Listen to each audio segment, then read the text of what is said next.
Price God. இன்றைய தியானம் பிரசங்கி 12:8 முதல் 14 வரை. மாயை மாயை எல்லாம் மாயை என்று பிரசங்கி சொல்லுகிறான்.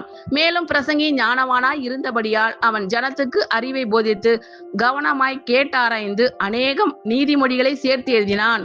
இதமான வார்த்தைகளை கண்டுபிடிக்க பிரசங்கி வகை தேடினான். எழுதின வாக்கியங்கள் செவ்வையும் சத்தியமும் ஆனவைகள். ஞானிகளின் வாக்கியங்கள் தாற்றுக்கோள்கள் போலவும் சங்க தலைவர்களால் அறையப்பட்ட ஆணிகள் போலவும் இருக்கிறது.